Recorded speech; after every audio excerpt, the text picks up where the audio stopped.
Please be seated. We'll hear argument in 22-835, Marsillo versus Dunnick. Mr. Walsh will present argument for the petitioner. Petitioner, this was a 5 minutes rebuttal. Thank you, Your Honors. Please the court. In getting ready for today, I tried to step back and say, what is the willful and wanton negligence act that Dr. Marsillo has been accused of? And that's following a hospital guideline that was approved by the medical staff that treated the very condition at issue that she followed to the letter. And no matter what we want to define willful and wanton is, I don't understand how that conduct meets that standard, because she's trying to treat the very condition at issue with the guideline approved by the hospital that meets requirements in the medical literature, that avoids unnecessarily giving a dangerous drug that almost 50% of the patients receiving have complications. 3 out of 19 or 7% in the study had serious complications. So that part is so interesting because the Court of Appeals, very fine Court of Appeals panel said that there was nothing put forth about there being a counter risk. And so the Dr. Marsillo refrained from giving the anti-venom despite, unlike in some prior cases where we get the aspirin as a best problem, here she had no counter risk. You're describing, and it looks like seeing in the materials, just what you said, well, there's a high degree of allergic reaction, I guess, to this. Was the Court of Appeals presented with that information? Did she say that in the deposition? What is the basis for such a statement being there? It's in the Senate judgment record. There are medical articles studying the use of Crofab, the anti-venom, and talking about the complication rate. And it's in the manufacturer. I think it's also in the manufacturer's product insert, which is in the summary judgment record as well, which is referencing the studies of the complication rate. It's just and she was aware of all of that, and did she say that? And correct, but she was not asked that in her deposition specifically, so she didn't say that. But it's the thing any doctor is going to do when they're analyzing the risk of whether to give a medication, which is the risk of whatever that complication is worth the benefit, because all medicines have some potential complication to them. So there are competing statements that were put in, I guess, by your friends on the other side, in which doctors said, look, you've got a person that's bit by a snake, there's venom coursing through their blood, give them the anti-venom, the fire, you got to put the fire out, all of this kind of stuff. And is that just to reasonable doctors have both perspectives, or what is it that we're supposed to make of that under our standard of review? Okay, so the 3 quotes from that are on the YouTube videos, those 3 quotes aren't anything tied to this case. They're just videos out there about the use of anti-venom. They talk about don't dither. One of them defines as dither, make sure you have a plan. Well, Dr. Marsillo clearly had a plan. She's following a guideline that is trying to assess when the risk of envenomation is significant enough to justify anti-venom's use. And so it's trying to balance the perspective of when to give it. And she was very clear in her deposition. So I'm not trying to withhold anti-venom. I'm trying to decide whether it's even appropriate to give, which is based on the guideline, which evaluates a variety of systemic and localized factors to decide whether it's sufficient enough. And at the time she decided to give anti-venom, which is roughly around 11:30 or 11:45, she's made the decision based on the labs coming back that there's been a change in her coagulation parameters. The distances that it measures is still within the lower half of the leg, which is 2 points. There's a little bit of paresthesia or burning sensation in one toe, which is another point. And then what finally pushes over the barrier to giving anti-venom is she then gets 2 points for the coagulation parameters being off. So then she decides it's time, she gets to the level 5, I guess, and that's way above it. And then it took 40 or 50 minutes for the anti-venom to be ready for. Correct. It has to be mixed in a solution. You don't just give it's not a medicine you just pump directly in. That's one question I had is, does the record indicate at all why? It seems like it would be reasonable that certainly the doctor would be doing this balancing test to figure out, when it's too soon and when it's not. But it seems that you would have the anti-venom on hold, ready, if and when that came about. Can you speak to that? Well, the guideline takes that into account, and it takes time to get ready, right? Because the guideline doesn't have you put it aside and get it ready, because it is a medication that's in short supply. And the doctor was considering all that and determining whether and when to say, okay, go do it. And that's part of the guideline, because the guideline doesn't have you mix it up in the diluted fashion into the IV bag until you've met criteria, which she didn't meet until the labs came back to put her at 5. And so that's why there is this little delay. But it's very clear that she ordered it when she ordered it. And that's minutes after the labs came back. What is the difference, though, is if there's a delay at that point, it's the hospital's delay, and they're not here now. They've resolved their claims against the plaintiffs or vice versa. But we made a timely order based on when the parameter was finally met. It's not our job to administer it. That's what the nursing staff's job is. Do you think that we need to get into the issue of determining what willful and wanton means? I don't in this particular case, because I don't think this evidence rises to gross negligence, which is what the intermediate appellate courts have said it is. I do in footnote 136 say it might be something that's higher than that, and that part of the briefing in our brief, because the legislature does use willful and wanton negligence and then gross negligence kind of in the same sentence, but I don't think you have to decide that today, because I think... Wouldn't it be useful for the courts to know what that means? I agree, and I'm happy to discuss what willful and wanton might mean if you'd like to.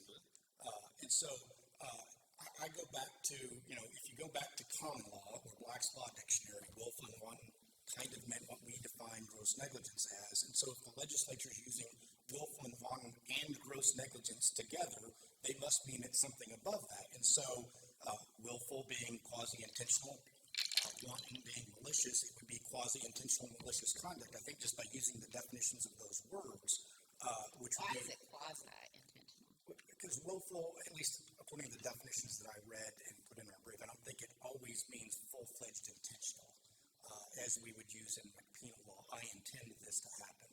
But if wanton means malicious, that's like more than intentional. So when you put those two words together, it's almost like they don't make any sense together.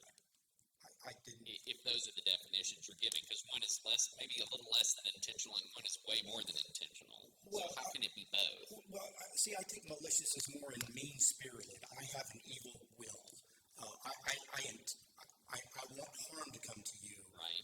Which, when you add that to quasi-intentional, they may not mean it to be all the way I intend you to be harmed, but it may be I don't really care whether you're harmed, or beyond. I don't It seems more like reckless. Right, that does seem like reckless. But I'm trying to figure out. It might mean that you intend the negligence in sort of a malicious sense without necessarily intending the particular result in a criminal culpability type of a sense. I think that's a fair offshoot of these words. I intend my negligent conduct mean-spiritedly or maliciously to harm someone without necessarily intending that specific result to occur.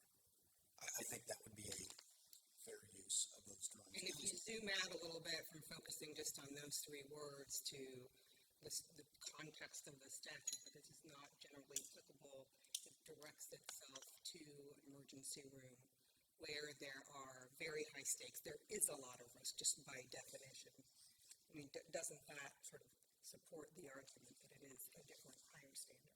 Well, I think we have to agree that it's a much higher standard because we at least start that even with the Court of Intermediate Appellate Court's decisions here, it's at least gross negligence, which would be you've already elevated above the traditional negligence standard. And while there are a lot of high stakes involved in the ER, there's a lot going on in the ER. This was not Dr. Marsillo's only patient that day, and just as an example, while the parents complain in their affidavits, we didn't see her a whole lot. Well, that doesn't mean she's not back evaluating the patient's care and entering a lot of orders throughout, including calling Dell. After she's entered the order for antivenom, she calls Dell Children's to arrange the transfer because they don't take overnight patients at this particular hospital, or overnight kids at this particular hospital. And so she's doing a lot of things in the background, all the while she's doing other things. One of the things that my colleague complained about is the transfer order she might have signed without reading. Well, we don't know what she's doing on this this record, but, you know, an ER doctor very easily could be going in to do a procedure in the other room. They know they need to get the transfer effectuated timely. The nurse comes in and says, I know you're about to do this procedure. Can you sign this order to effectuate the transfer? We'll fill it out. And it's all about timely getting the procedure done and getting the patient transferred. So there's just a lot going on in an ER. So just as a follow-up to that, the Court of Appeals cases cited largely collapse the two standards, wanton and willful with gross negligence. Are there other cases that you can point us to that do the opposites or distinguish between the two? There's one case out of the Fort Worth Court of Appeals, but it's at an expert report stage. And they said, we don't know whether it's necessarily gross negligence or not. I don't remember the name of the case. I can do a letter brief. It's very easy to find. But the Fort Worth Court of Appeals in a subsequent case has said it is gross negligence. And so they've retreated from that standard. And in the expert report case, they ultimately said it just doesn't even apply in the expert report context because that's a burden of proof issue, not a preliminary expert report. But if we were to say that it's not that because it is a different term, then you know, where does that fall? Because it certainly it doesn't mean that that the plaintiff would have to prove that the doctor was that the actions amounted to murder. And so, you know, where is it then? Somewhere between murder and gross negligence. Some sort of, I think, Justice Blacklock. Yes. Sorry, I know your names. I just forgot. It's nervous up here. His approach of intending the negligence act with kind of an evil motive might be a standard that helps be somewhere between murder and gross negligence. Would that be murder though? Murder of intentional murder or murder and the other sorts of murder that you can have of, you know, depraved indifference, right? There's a lot of gray area in using terms that the legislature that don't, as you said, don't make a lot of sense together. But they use it in a sequence with the word gross negligence. You got to presume they meant something different by it. And so, you know, just even on the gross negligence standards, you know, the Court of Appeals said, well, there is the possibility that there's some risk to the patient for not getting antivenom, but that's not the gross negligence standard. There needs to be a likely risk of serious injury, which is not what they described as occurring here. And if you go to the subjective awareness, they said she was aware that it was a time-sensitive emergency. Well, she implemented the snakebite guideline within minutes of arrival. What if, hypothetically, if whenever they got to the emergency room, one of the emergency hospital staff persons put the patient in a closet because it was very busy, as emergency rooms are, and they had a lot going on, and they just thought, well, you know, what would happen in that situation? Well, I mean, I think it would depend on a lot because, you know, I go back to earlier opinions of this court that the gross negligence is negligence plus kind of a mental state, and it would depend on what the mental state is of what the person putting them in the closet thought. You know, I've been involved in an ER case where a patient turned out to be having a stroke. They didn't think she was having a stroke when she came in. She got triaged to some back room that they didn't realize what was going on until some resident makes some report. And that's what I'm really referring to. Right. And I don't think that necessarily met the requirement because they didn't realize what she really had. They thought it was something else, and so they weren't subjectively aware of what they were doing at that point in time. And that's kind of with this guideline. I don't see how Dr. Marsillo was subjectively aware when there's no evidence in the record that she had any inkling that there was a problem with this guideline, even if you want to say that the affidavit of Dr. Abo meets the requirement by... It has to be a subjective awareness that there's something wrong with the guideline. Otherwise, I think it's total immunization.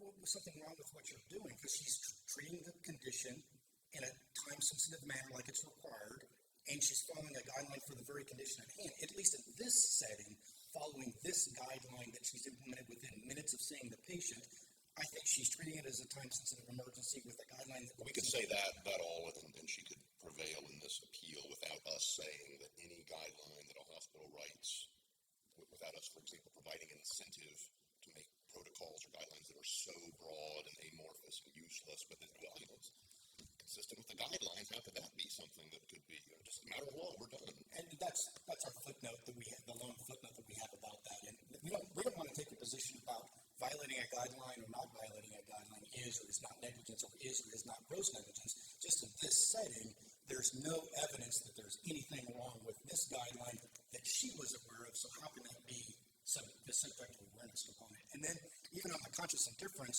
she's following a guideline for the very condition at hand. I don't see how that's conscious indifference.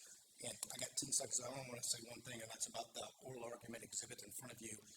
All those pictures, while they're interesting, they're not in the appellate record.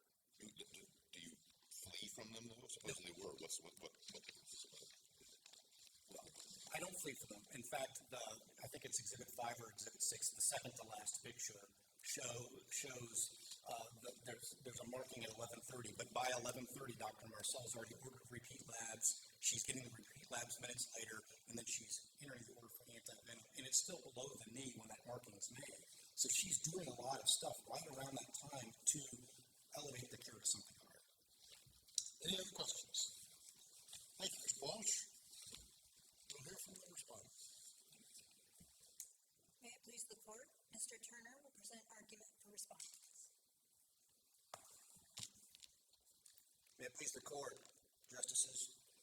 I think it's important that in order to you to have the place and seat that Dr. Marsillo had this night on September 26th to 27th of 2018, you take a look at the photographs in the exhibit folder.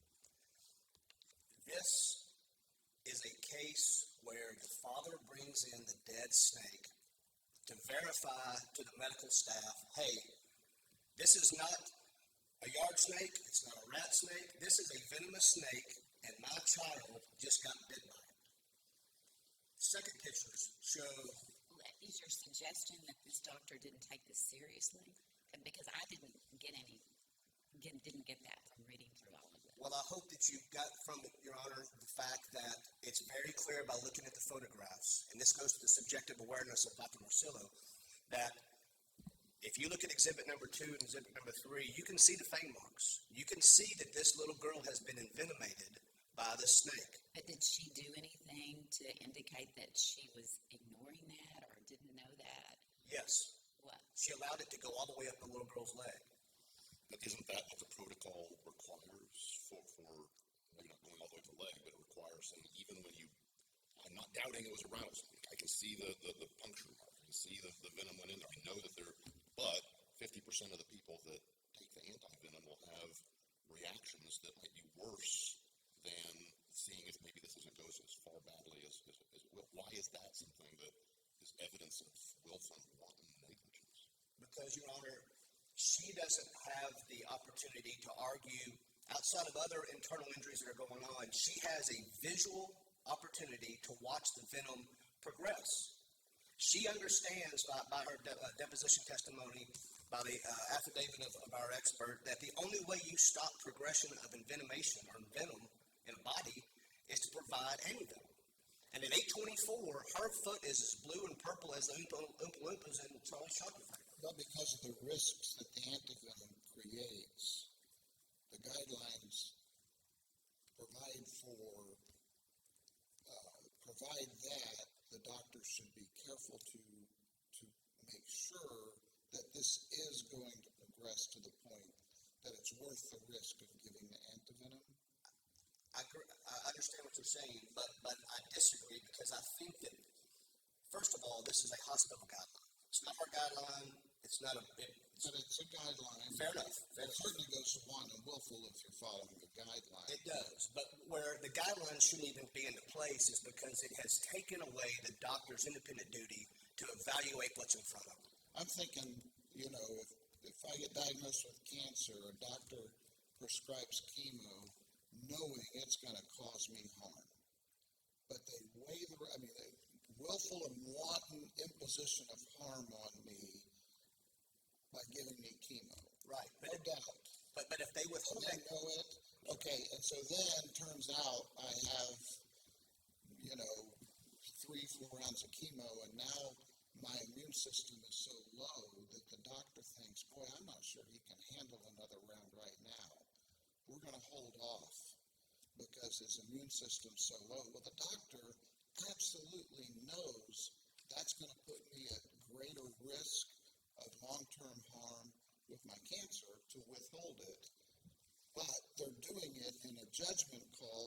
outside of the balancing of the risks. Why is this case not like that? Well, first of all, if you're not given chemo in that situation, you're going to die, more than likely. In this case, without the antivenom, she could have died. She would have died. And or she would have had some serious internal problems that would have given her a lot more problems she probably would have wished she would have had.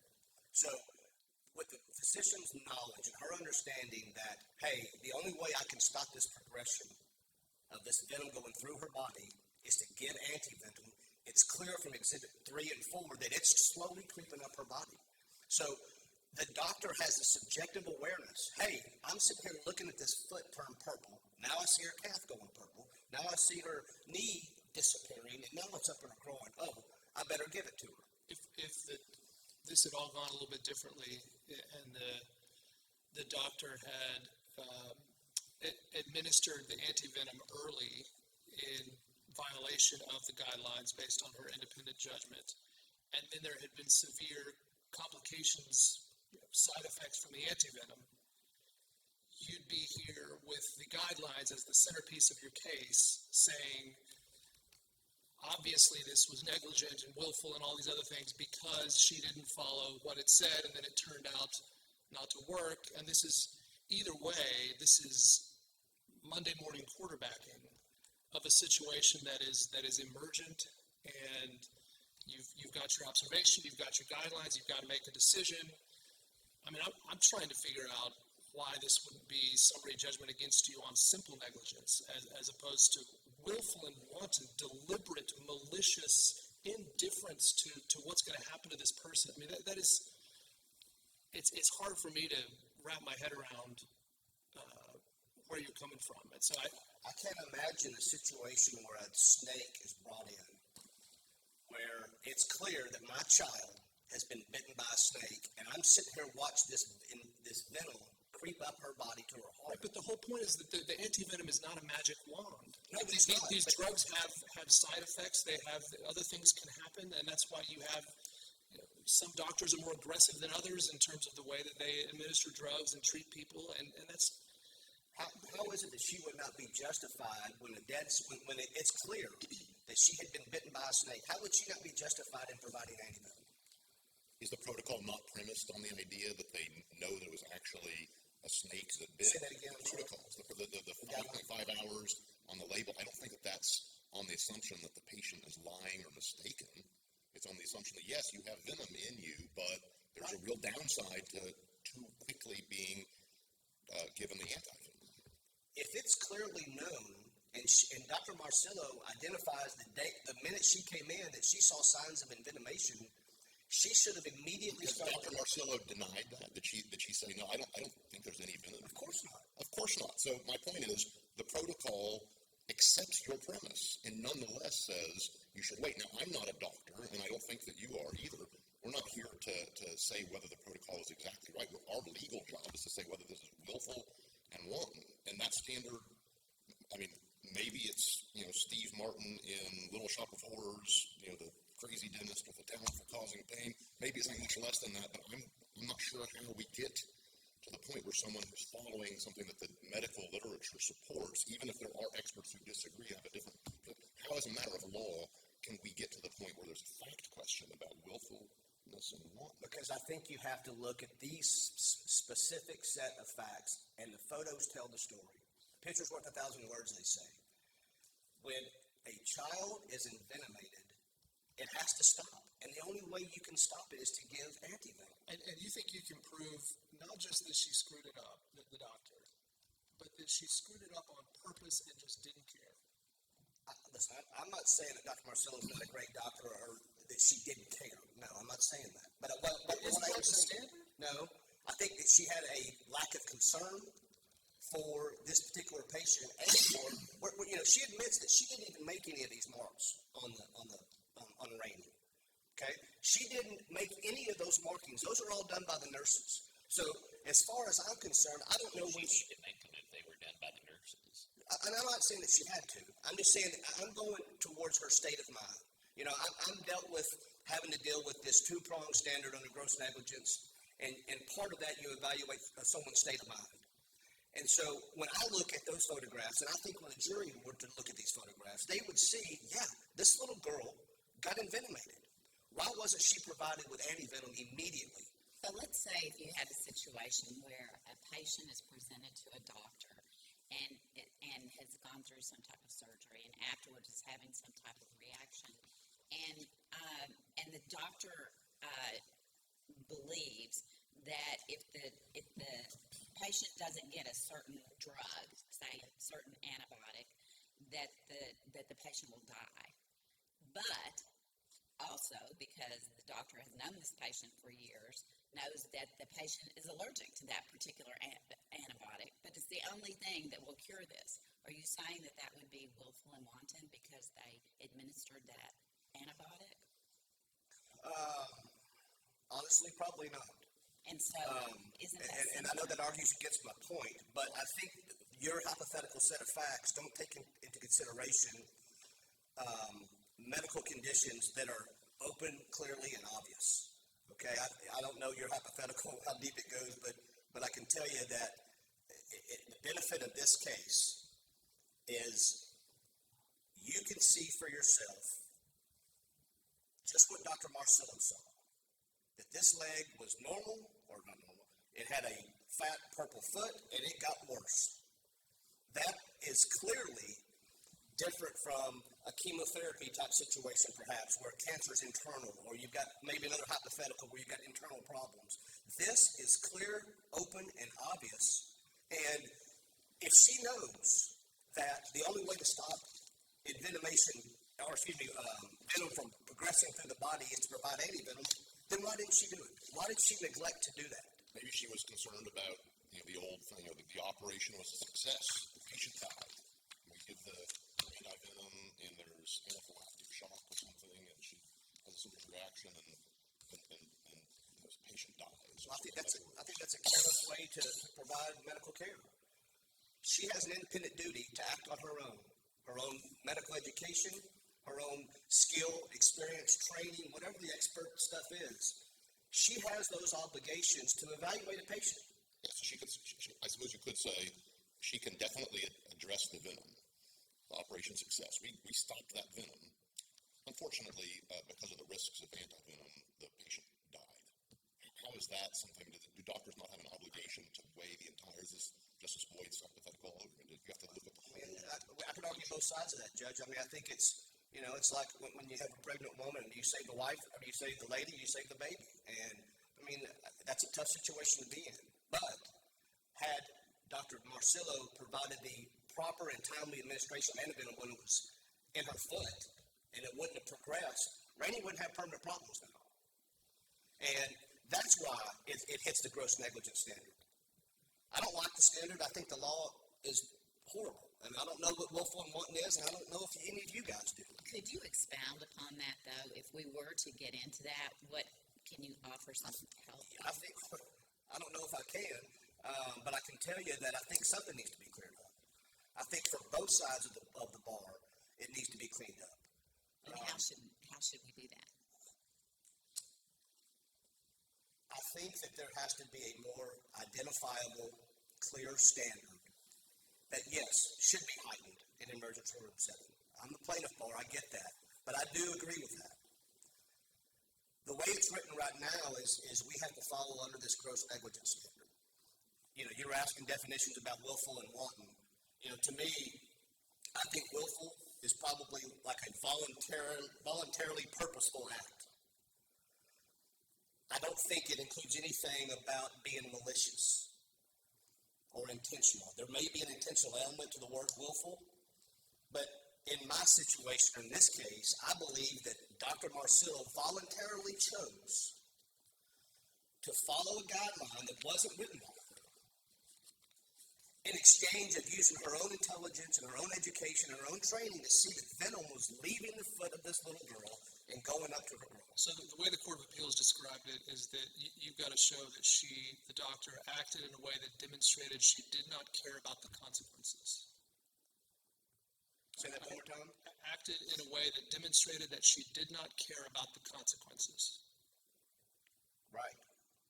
I do believe she acted I think she acted in her medical judgment in a way that. She just didn't care. It's like, I don't care what happens to this little girl, you know. Well, let me ask you this, Judge. Is that supported by this? That was her state of mind? It's like, yeah, whatever. Who cares? Well, yes, in this case, I do. And the reason I say that You is. just said earlier that you're accusing her of being a bad person or a bad doctor. And that sounds You're right. I think that she made a bad mistake how in you this can say case. both at the same time. Because I don't think that she probably is a bad doctor overall. I think we all make mistakes. Yeah, but the point is, the standard's not a mistake. The standard is, I just don't care.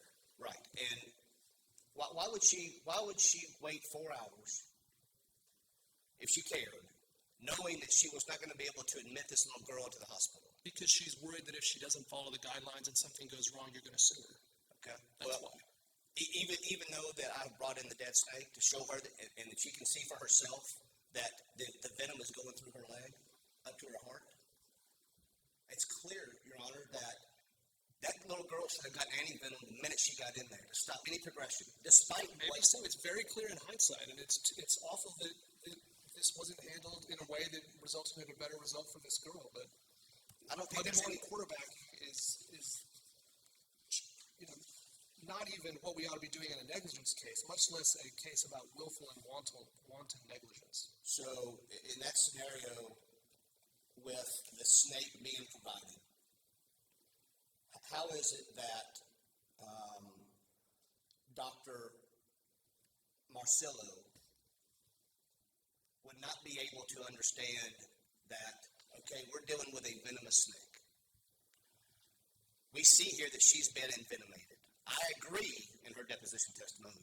She goes, I admit she was envenomated.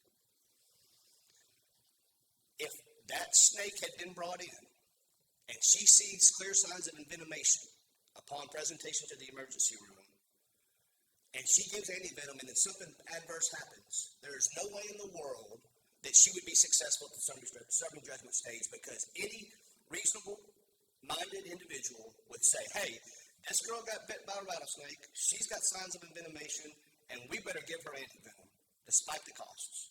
So it sounds like what you're arguing Because if she doesn't have it, she dies. is that the protocol is for a situation where you don't know whether there's venom in there or not. Wait, say that one more time? Well, it goes back to a question that was asked earlier about when do you use the protocol? Do you use it anytime somebody's been bit by a snake when you don't know whether there's venom in there or not? Or do you only use it when you know there's venom in there but you're trying to balance the risk? That's a great point. I think that It's just a question. Do you know?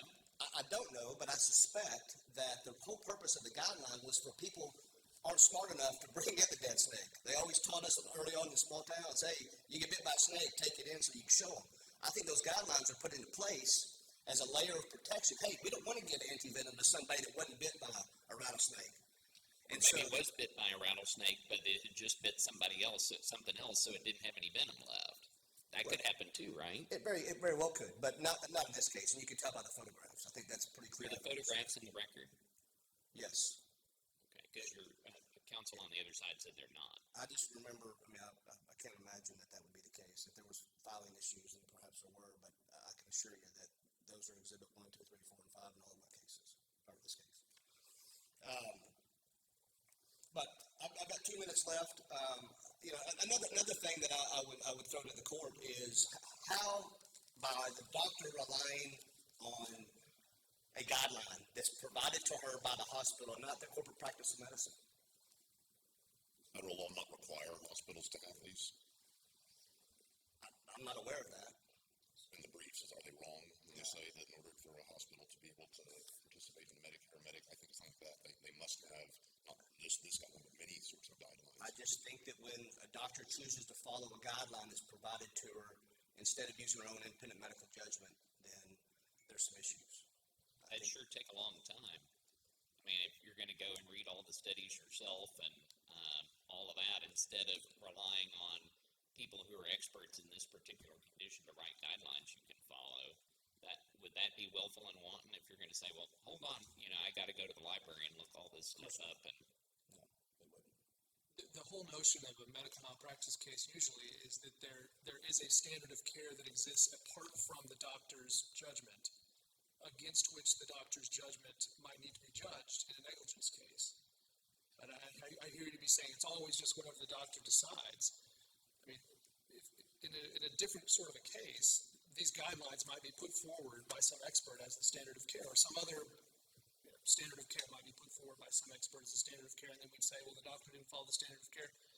I mean, I think that we I must be. come back to the departing from the guidelines would be used against doctors like this They very well could. more often than not, right? They're going to be sued for departing from this sort of a guideline. This is an unusual case in that they're being sued for following it. They very well could. But the difference in this case and every case I believe you're maybe suggesting or projecting is the fact that we've got a dead snake, we've got true envenomation, and we've got envenomation crawling up the leg. And the only way you're going to stop it is to provide antivenom, and that wasn't done here.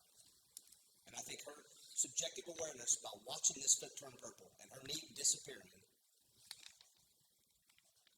was she acted consciously indifferent to providing that antivenom, which led to my client's injuries. Any more questions? Any other questions? Thank you, Mr. Turner. Thank you. Mr. Walsh, you have 5 minutes. Just a few points. One, according to the literature that's in the summary judgment record, the early treatment window, which is the successful treatment window for CROFAB, is 5 hours. She received it within 4 hours. This is part of our reason that there's a causation problem on the summary judgment side. I know that's not the primary reason we're here today, but that's just kind of another issue. Was the protocol based on the idea that there's some doubt about whether or not there is venom? In part, or how much venom, right?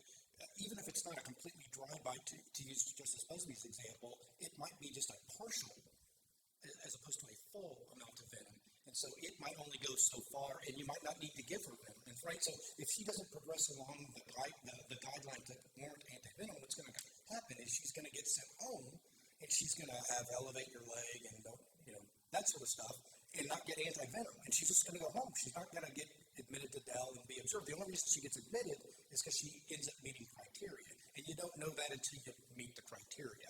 The other side of that equation, though, is they act like there's zero guideline on the other side, but Dr. Abo says, aha, you need to follow the guideline I suggest, the unified treatment algorithm. Well, all that is just another guideline to decide whether the patient has been sufficiently envenomated to justify the risk. And so it's answering the same question, it's just a little different. How it's different, we don't know, because Dr. Abo never addressed these guidelines and explained what was wrong with these guidelines, but it's still just a guideline. And so my colleagues' complaint that following any guidelines and abdication of your medical judgment just doesn't make any sense, because their side wants to rely on a guideline, just a different one. And on the flip side of it, Justice Busby's right, that's the whole point of guidelines, is so that when there's time outside of the heat of battle and working with a patient, people are deliberating about what to do. Medical experts in the field are giving you advice about what to do. But it still has to be implemented by the doctor.